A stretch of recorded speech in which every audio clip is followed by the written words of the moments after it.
കുഞ്ഞു അച്ഛൻ പറഞ്ഞിട്ടുണ്ടോ നിന്നോട് കോൾഡ് ഡ്രിങ്ക്സ് കുടിക്കരുതെന്ന്? ഇത് കോൾഡ് ഡ്രിങ്ക്സ് അല്ല, ഇത് കോക്കോ ഹൈഡ്രേറ്റാ. എന്തത്? അത് നമ്മുടെ നാട്ടിൽ നമുക്ക് കോക്കനട്ട് ഇല്ലേ, കോക്കനട്ട് വാട്ടർ. ബട്ട് നമുക്ക് ഇവിടെ അങ്ങനെ കോക്കനട്ട് വാട്ടർ ഒക്കെ കിട്ടുമ്പോൾ ഒരു ടേസ്റ്റും ഇല്ല, പിന്നെ ഒരു അൺഹെൽത്തി ആയിട്ടുള്ള കുറേ കെമിക്കൽസ് ഒക്കെ ആഡ് ആയിട്ടുള്ള. പക്ഷെ ഇത് ഓൾ നാച്ചുറൽ, നോ ഷുഗർ. പക്ഷെ നമ്മുടെ നാട്ടിലത്തെ പോലത്തെ വെരി ലൈക്ക് സ്വീറ്റ്നെസ് ഇട്ടിട്ട് ഒരു ഡ്രിങ്കാണ്, വെരി ഹെൽത്തിയാണ്. ശരിക്കും നമ്മുടെ നാട്ടിലത്തെ പോലത്തെ ടേസ്റ്റ് കിട്ടോ? സീറോ ഷുഗറിൽ ട്രൈ ചെയ്ത് ശരിക്കും നിങ്ങൾക്ക് തന്നെ തോന്നും. പക്ഷെ അത്ര കാരണം ഞാനത് ട്രൈ ചെയ്തപ്പോൾ എനിക്ക് ശരിക്കും ഒരു നാട്ടിലത്തെ ഒരു ടേസ്റ്റ് കിട്ടി. അവ പൊന്നു പറയുന്നത് ഇത് കറക്റ്റായിട്ട് ഹെൽത്തി ആയിട്ടുള്ളത് ഡ്രിങ്ക് ആണെന്നാണോ പറയുന്നത്? അതെ, ഹെൽത്തിയാണ്, എനിക്ക് ഭയങ്കര ഇഷ്ടമായി.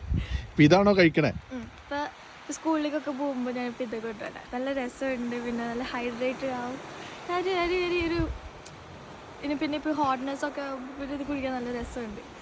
അപ്പോൾ ഒരുപാട് ഇഷ്ടമായത് ഒക്കെ റെക്കമെൻഡ് ചെയ്യുന്നുണ്ടോ? എല്ലാവരും ഒന്ന് ട്രൈ ചെയ്ത് നോക്കാം, നല്ല ടേസ്റ്റ് ഉണ്ട്. ശരിക്കും ഒരു നാട്ടിലത്തെ ശരിക്കും നമ്മൾ കോക്കനട്ട് പൊട്ടിച്ചെടുത്തിട്ടാണ് ശരിക്കും ഒരു ടേസ്റ്റ് ഉണ്ട്. ഓക്കെ.